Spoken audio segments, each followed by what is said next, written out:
Paris et les grandes décisions issues de la rencontre pour le financement des économies africaines.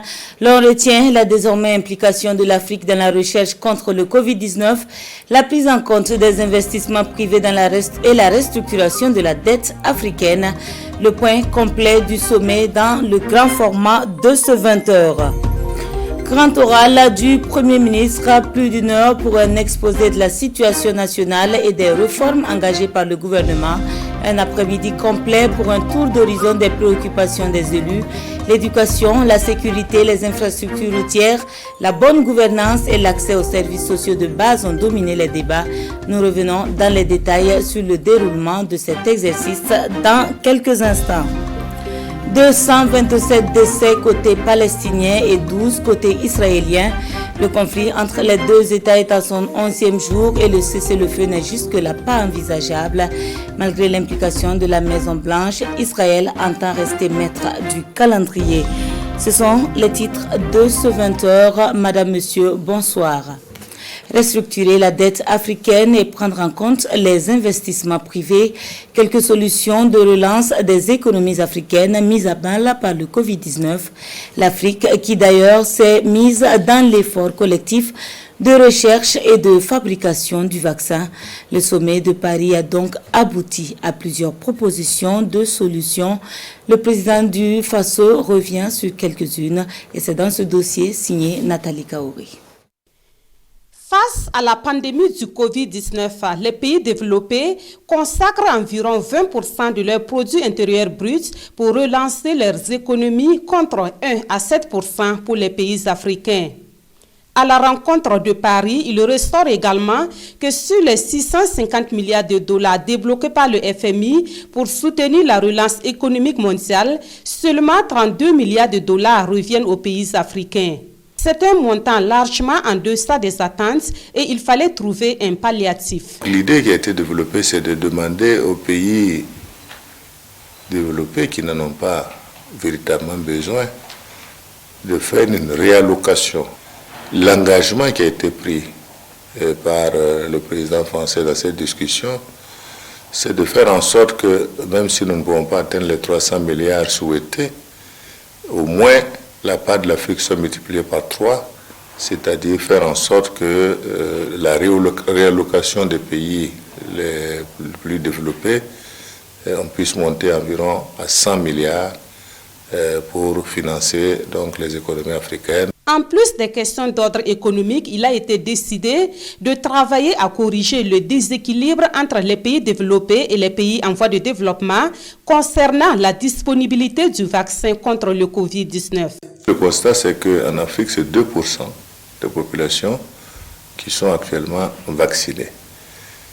D'où l'idée développée par un certain nombre de pays de pouvoir produire le vaccin dans les pays africains pour assurer la disponibilité à condition que les brevets soient levés et qu'on permette effectivement à ces pays-là de pouvoir produire ces vaccins-là.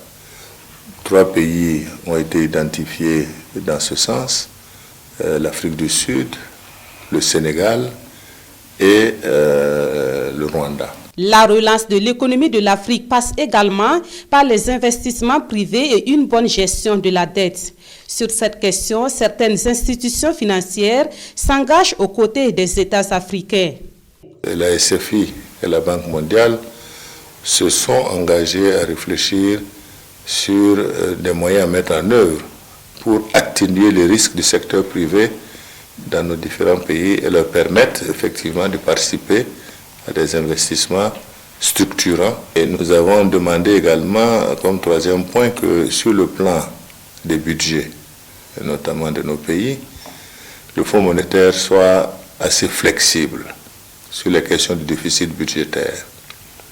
Parce que vous savez que dans nos pays, il était fixé donc à 3% le déficit budgétaire. Depuis la Covid, nous sommes en fluctuation autour de 5,1%, mais la question reste quand même posée qu'il faut que les institutions tiennent compte, et en particulier des pays comme les pays du G5 Sahel, qui sont confrontés également comme on le sait, à la lutte contre le terrorisme. Pour la concrétisation de tous ces engagements, le président du Faso dit avoir convaincu les partenaires qu'il a rencontrés à Paris.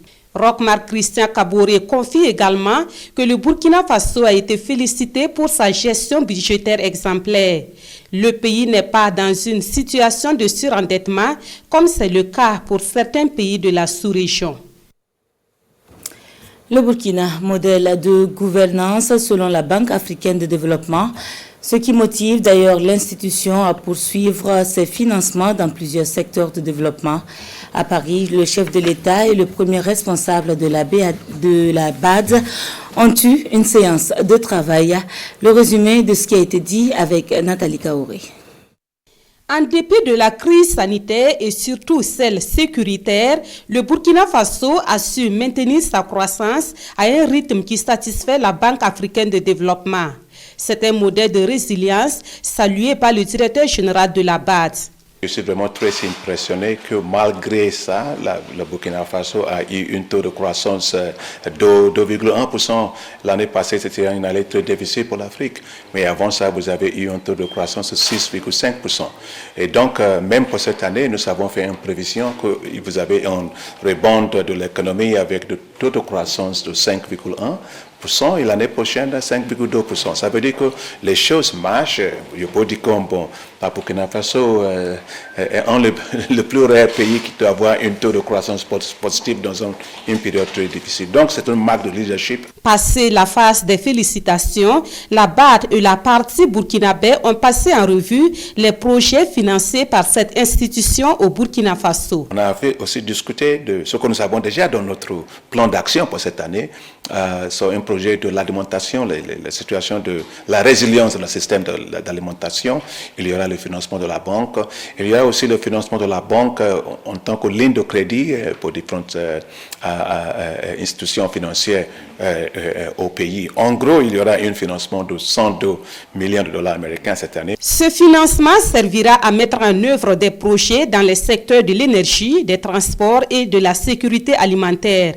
Et pour le volet sécurité, la BAD prévoit un financement additionnel qui devra profiter également aux autres pays du G5 Sahel. L'actualité ce jour est dominée par le discours sur la situation nationale, un exercice auquel s'est livré le Premier ministre après sa déclaration de politique générale le 4 février dernier. Un devoir de redevabilité pour l'exécutif qui, à l'occasion et devant le Parlement, fait le point de ses actions menées au plan institutionnel, économique, social et politique. La DSN dans ses points saillants avec Abdelaziz Yagibou. Autant la situation sécuritaire est restée préoccupante ces derniers mois au Burkina, autant les efforts de l'État pour garantir la stabilité et la quiétude des populations n'ont pas faibli. Des efforts multiformes, allant du maillage du territoire par un dispositif sécuritaire à l'amélioration des moyens logistiques et matériels des forces de défense et de sécurité, en passant par le renforcement de leurs rangs, notamment par les volontaires de défense de la patrie, ont été déployés, explique le chef du gouvernement à la représentation nationale. L'adaptation de notre stratégie de lutte contre les forces du mal a porté incontestablement des résultats positifs en fin 2020 que nous avons pu apprécier à l'aune de l'accalmie relative sur le front, du ralentissement des tueries de masse des populations innocentes, du retour de certaines personnes déplacées internes dans leur territoire. Le gouvernement d'Abiré dit associer au déploiement de moyens d'action militaire des initiatives visant le décollage socio-économique des zones à défi sécuritaire. À travers le PADEL, l'État a investi plus de 63 milliards de francs CFA depuis 2017. Cette importante allocation budgétaire nous a permis de réaliser des infrastructures économiques, soutenir des promoteurs d'unités de production informelles, et apporter des soutiens financiers pour l'inclusion des personnes vulnérables dans les régions à défi sécuritaire. De même, de 2017 à 2020, nous avons investi à travers le PUS élargi environ 242 milliards de francs CFA, notamment dans la réalisation de forages, de formations sanitaires, d'écoles primaires, de pistes rurales, ainsi que dans la construction de commissariats et dans le transfert monétaire aux ménages vulnérables. Concernant les 1 200 000 personnes déplacées du fait des attaques terroristes, le gouvernement dit travailler inlassablement avec l'accompagnement de ses partenaires pour leur prise en charge convenable. Face à ce contexte sécuritaire délétère, doublé de l'apparition de la pandémie du Covid-19 qui ont sévèrement ébranlé l'essor socio-économique du pays en 2020, le gouvernement n'est pas resté les bras croisés. Dès lors, le gouvernement a adopté le plan national de riposte au Covid-19. D'un montant de 391 milliards de francs CFA, ce plan prend en compte la réponse sanitaire ainsi que la couverture des mesures sociales et de relance économique annoncées par le chef de l'État dans son adresse à la nation le 2 avril 2020. Je reconnais avec vous que la gestion de cette pandémie a été très difficile, aussi bien pour le gouvernement que pour tous les Burkinabés. Elle a été émaillée d'incidents regrettables. Au registre politique, le chef du gouvernement salue le pas important de franchi en 2020 par le Burkina vers la consolidation de sa démocratie. Ces raisons évoquées, le déroulement réussi des élections couplées malgré le contexte sécuritaire et sanitaire difficile.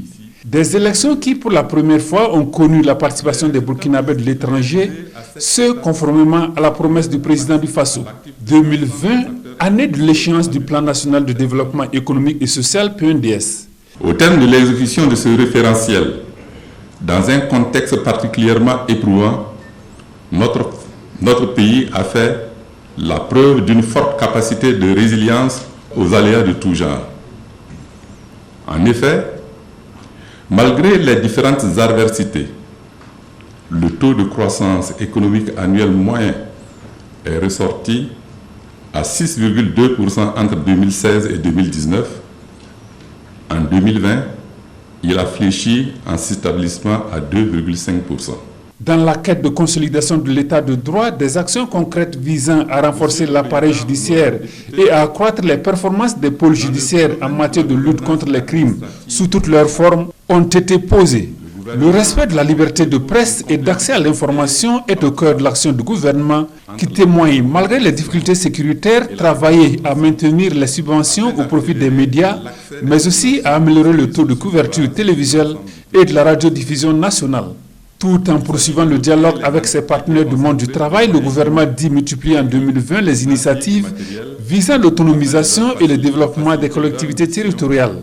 La marche accélérée vers la digitalisation de l'administration publique, les progrès dans le domaine agro-silvo-pastoral, halieutique et faunique, les nombreux acquis en matière de gouvernance financière et économique, les points marqués dans les domaines de l'artisanat, de l'industrie et des mines sont autant de preuves que le gouvernement ne dort pas sous ses lauriers. Un gouvernement qui, selon Christophe-Marie Dabiré, se donne le meilleur de lui-même pour promouvoir la santé et l'éducation pour tous, l'enseignement supérieur, la recherche scientifique et l'innovation. Ouvrant le chapitre des grands chantiers de réalisation d'infrastructures routières, le Premier ministre a dressé un bilan qui fait état de plusieurs kilomètres de routes urbaines bitumées et de plusieurs villes et zones rurales désenclavées. Et notre équipe, à peine rentrée de l'hémicycle, s'attelle à vous proposer les réactions des différents groupes parlementaires. Nous y reviendrons si tout va bien en cours d'édition. Et l'on apprend ce soir que le ministre ivoirien de la Réconciliation est au Burkina depuis cet après-midi. À son arrivée à l'aéroport international de Ouagadougou, Kouadio Konambertin a été reçu par son homologue burkinabé Zéphirin Diabré. Le ministre ivoirien dit être venu répondre à l'invitation de son homologue pour participer au Marley d'Or dont la 8e édition est justement placée sous leur patronage. C'est aussi une occasion pour parler réconciliation et procéder à un partage d'expériences selon le ministre ivoirien. Des images rapportées par Souleymane Sanou et Sébastien Zongo. Dans le volet santé, le Burkina se prépare pour sa participation prochaine au Forum de Paris dénommé Génération Égalité. Le rendez-vous se veut un bilan de la conférence de Beijing 25 ans après et un temps d'élaboration de programmes pour l'atteinte de l'égalité homme-femme avant 2030. Sur l'initiative de la Fondation Kimi et en prélude au forum, des OSC et ONG ont été invités à une rencontre ce matin. Souleymane Sanou et Maïmouna Traoré. Le Burkina Faso participera au forum Génération Égalité de Paris en tant que co-leader de la coalition d'action droit à disposer de son corps et droit à la santé sexuelle et reproductive. À la veille de ce rassemblement mondial, les organisations de la société civile œuvrant pour l'égalité de genre au Burkina Faso se concertent autour des enjeux. Il s'agit pour les 3 structures organisatrices, la Fondation Kimi, l'ONG Voix de Femmes et l'initiative Panan Tougri pour le bien-être des femmes de mener une large concertation en vue de recueillir les besoins spécifiques des filles et des femmes en matière de santé sexuelle et reproductive. Il s'agira à travers des présentations de donner le maximum d'informations sur le processus en cours vers Paris 2021, ainsi que d'autres thématiques actuelles, afin que nous puissions par la suite, en groupe de travail, mener une réflexion sur les préoccupations des femmes et des jeunes et dégager ainsi des recommandations dans le but d'enrichir les engagements du Burkina Faso en cours d'élaboration. Au sommet de Paris, il sera dressé le bilan des progrès accomplis 25 ans après la conférence mondiale des femmes de Beijing. C'est l'occasion de définir des mesures concrètes pour atteindre l'égalité entre les femmes et les hommes avant 2030, année qui consacre l'atteinte du développement durable. Le Burkina Faso y accorde un grand intérêt au regard des défis à relever. Nous avons présenté aujourd'hui un certain nombre de difficultés en rapport donc avec un faible accès des jeunes et adolescents aux méthodes contraceptives et à l'éducation pour la vie familiale, qui est une éducation importante pour permettre à la jeune fille de rentrer à la vie adulte avec des compétences pour mieux se gérer. Cette cérémonie marque le lancement des activités nationales du Forum Génération Égalité. Elle a pour invité d'honneur la représentante résidente de l'UNFPA au Togo, Josiane Yagibou, qui a marqué la disponibilité de l'organisation à accompagner le Burkina Faso pour des résultats probants. Bonne nouvelle à présent de la délégation burkinabé au Sénégal. L'intérêt en ce 3e jour se porte sur un centre de presse et un quotidien d'État, l'occasion pour jeter les bases d'une future collaboration. Détaillé avec Christine Koulibaly. Bientôt, un correspondant du Soleil au sein de la rédaction des éditions Sidoya et vice-versa. Les bases d'une collaboration immédiate et future entre les 2 quotidiens sont posées à l'issue de cette visite suivie d'échanges. Et pour formaliser cette volonté de cheminer ensemble, Yakam Mbaye, administrateur directeur général du Soleil, est attendu dans la capitale burkinabé dès le mois de juin. Qu'on établisse durablement une coopération entre le Soleil et Sidoya dans tous les domaines, que ce soit le numérique où le Soleil a à apprendre de Sidoya, de l'imprimerie, de l'impression, où c'est l'inverse, c'est Sidoya qui va apprendre du Soleil parce que nous avons quand même eu des avances, et que ça soit dans les domaines artistiques. Au-delà de ça, vous savez que nous avons aussi un journal, le journal de l'intégration, qui aujourd'hui est animé par Sidoya et Fraternité Matin. La perspective aujourd'hui est de l'ouvrir au Soleil, qui pourra aussi prospecter au Sénégal sur les sujets transversaux. Autre lieu, même volonté de s'inspirer des meilleures pratiques sénégalaises. Ici, nous sommes à la Maison de la Presse, un immeuble R+8 entièrement dédié au métier de la presse. Entre autres pratiques inspirantes, l'expérience de l'agence de presse sénégalaise. Nous sommes dans une dynamique de restructuration de notre agence d'information et je crois qu'on peut déjà s'inspirer de ce qui se passe ici à Dakar pour voir dans quelle mesure nous allons donner plus d'autonomie et plus de moyens à l'agence d'information du Burkina. Et c'est tout l'enjeu de cette visite de travail de la délégation burkinabé, entreprise depuis lundi dans la capitale sénégalaise. Rehausser le niveau de la recherche et de l'innovation dans le processus de développement du Burkina. L'objectif du ministère en charge qui a, de ce fait, organisé 3 appels à projets via le Fonds national de la recherche et de l'innovation pour le développement. Plusieurs dossiers examinés, 43 retenus et qui ont reçu leur chèque ce 18 mai. Marguerite Douagnou. 43 projets retenus sur 227 dossiers réceptionnés au plan national, des projets concernant des domaines très variés, notamment les maladies infectieuses, le Covid-19, l'innovation agricole et la technologie. L'appel à projets lancé en 2020, les bénéficiaires reçoivent ici leur chèque. L'initiative est du ministère en charge de la recherche scientifique à travers le Fonds national de la recherche et de l'innovation pour le développement FONRID. Nous avons un comité scientifique organisé en sorte que vous avez l'essentiel des spécialités, les domaines de problématiques dans un pays et que ces spécialistes, ces experts se réunissent et examinent minutieusement toutes les propositions. C'est vrai que c'est de l'argent qu'on reçoit pour faire le travail, mais on a un devoir de redevabilité. Ces résultats vont permettre un développement à la base en ce qui concerne la filière oignon. Vous n'êtes pas sans savoir que cette filière souffre de la saisonnalité. Plusieurs profils bénéficient de ce projet. Il s'agit entre autres de chercheurs, d'enseignants-chercheurs et hospitalo-universitaires et d'agents de développement. Le gouvernement burkinabé contribue fortement à la réalisation de ces projets. À l'occasion de la Covid-19, nous avons vu que le président du FASO a fait une annonce solennelle et il a décidé d'accorder 15 milliards de francs CFA à la recherche nationale, dont 5 milliards pour des recherches et 10 milliards pour la production du médicament. 1,6 milliard de francs CFA consacrés à des projets de recherche, 43 projets de recherche qui vont être financés.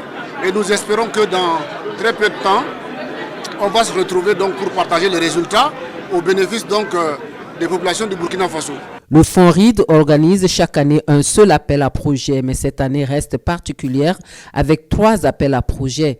Le gouvernement burkinabé rassure quant au suivi rigoureux des travaux. Un tandem, l'ONAB, programme de réalisation des infrastructures socio-économiques et tout ceci pour le bonheur des populations du plateau central. Une convention signée pour l'amélioration de l'offre de santé en infrastructure pour les villages de Tanguay 1 et Napalgui. La signature avec Roger Kam et Nyarkiteda.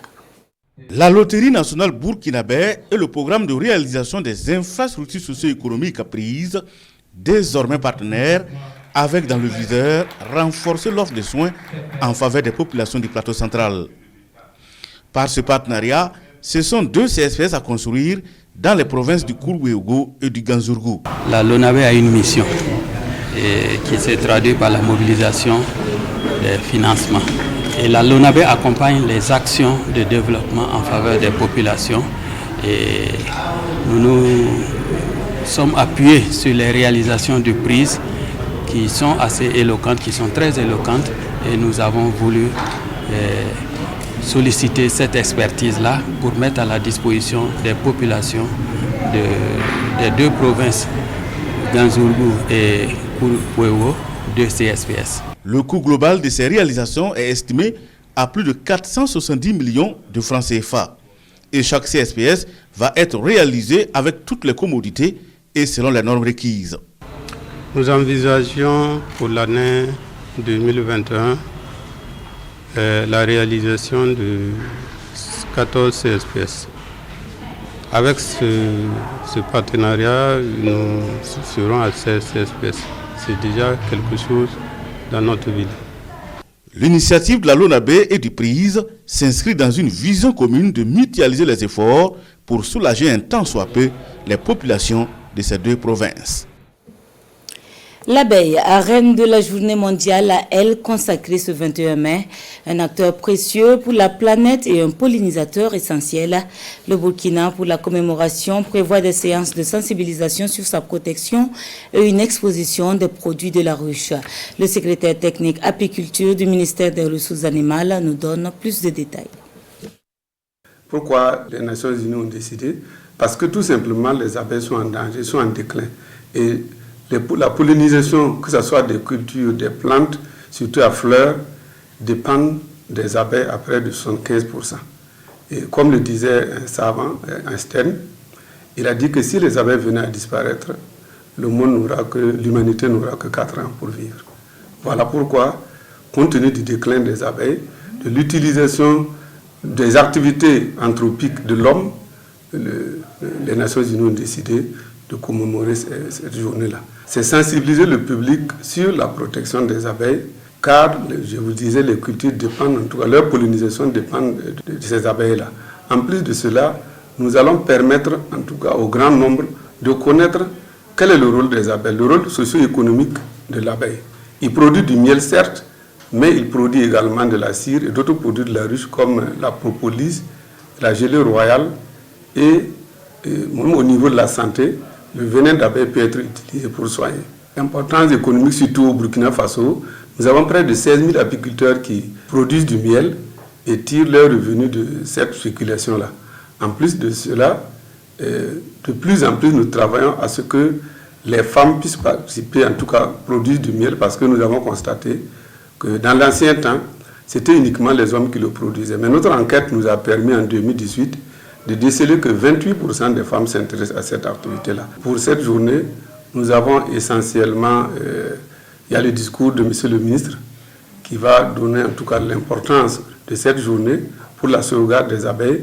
Nous avons une conférence sur le thème « Volons au secours des abeilles, reconstruire un mieux pour les abeilles ». Et nous demandons au public de planter des arbres, de créer des vergers et d'assurer également la protection de l'environnement à travers justement cette activité-là. Et également, nous aurons une mini-exposition des produits de la ruche. Ça sera du miel, de la cire et du matériel apicole et d'autres produits dérivés de la ruche. 2 projets pour contribuer à l'assainissement de la région du Centre-Est. Il s'agit du projet d'assainissement durable et inclusif dans 24 communes rurales de la région du Centre-Est et du projet WASH dans les établissements scolaires de la région. Une année après la mise en œuvre, l'ONG WaterAid évalue les premiers pas des 2 projets et c'est au cours d'un atelier qui se tient à Tinkodogo. Détail avec Hassan Gebrey et Tanga Kafando. À Tinkodogo, l'ONG WaterAid et ses partenaires évaluent les résultats préliminaires du projet d'assainissement durable et inclusif dans 24 communes rurales de la région du Centre-Est et le projet WASH dans les établissements scolaires de la région du Centre-Est. C'est une évaluation à mi-parcours. Déjà, je pense que c'est des projets d'une grande importance pour la région. Et déjà, les résultats préliminaires atteints sont très encourageants, aussi bien pour les communautés que pour les écoles. Comme vous le savez, c'est deux projets qui travaillent à la fois dans les communautés et qui ciblent aussi les écoles dans le domaine de l'assainissement de façon inclusive, comme on le dit. Donc c'est vraiment pour positionner l'assainissement et le WASH en général au cœur du développement communautaire et pour l'amélioration des conditions de vie des populations, en commençant bien sûr par les élèves qui sont donc la génération future, donc qui doivent être préparés à acquérir de bonnes habitudes en matière d'hygiène et d'assainissement. Pour le premier responsable de l'eau et de l'assainissement de la région, les 2 projets s'inscrivent dans la politique de son département de tutelle et les impacts sont déjà visibles sur le terrain. Il y a vraiment un changement de comportement sur le terrain parce que d'abord en matière d'organisation même au niveau de la communauté, voilà, puisque le projet travaille à sensibiliser la communauté et à responsabiliser davantage la communauté. Sensibiliser, communiquer pour les changements de comportement en matière d'hygiène et d'assainissement, telle est l'approche des 2 projets. Retour à l'hémicycle sur les réactions des groupes parlementaires à l'issue du DSN. Il s'exprime au micro de Dramana Guéné. Lorsqu'on observe les images,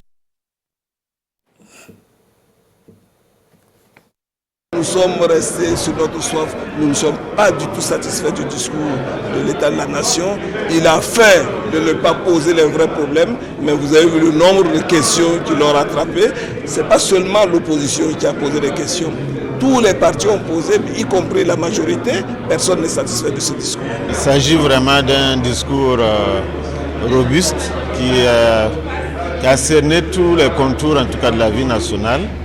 Je peux dire que personnellement, en tant qu'élu de la province de Boulboul, de la région du Centre-Est, j'ai été satisfait par rapport à ce discours qui fait l'état des lieux, en tout cas des réalisations du PNDS, et en même temps qui donne des perspectives nouvelles par rapport justement à la vie de la nation. Nous constatons que ce qui a été dit se fait sur le terrain et ce qui n'est pas encore réalisé avec le temps, nous pensons qu'il le fera. Et moi je reste confiante qu'avec le futur, son Excellence Joseph Marie Dabiré, avec son gouvernement, pourra en tout cas continuellement réaliser ce qu'il n'a pas encore fait jusqu'à maintenant. Non, le discours nous a convaincus parce que c'est un discours qui fait un point précis de la situation que nous vivons. Mais comme vous le savez, la situation que nous vivons, elle n'est pas catastrophique, hein, il faut le dire rapidement. Mais ça nécessitait qu'on aille en profondeur. Et vous avez même vu la forme du discours. Il s'agissait de faire un zoom de 45 minutes sur l'ensemble de la situation. Et les questions permettraient maintenant d'aller en profondeur. Et c'est ce que nous avons fait en portant un certain nombre de questions pour des éclaircissements. C'était 4 questions. C'était dans le sens d'approfondir la réflexion et certainement d'attendre de la part du gouvernement des questions, enfin je veux dire des précisions sur ces préoccupations qui sont des préoccupations de la population burkinabé. Si on rentre dans la politique sectorielle, il y a quand même des secteurs sur lesquels on a quand même quelque chose à dire, tel que par exemple le secteur de la sécurité. Vous savez qu'aujourd'hui notre problème majeur au Burkina ici c'est la sécurité.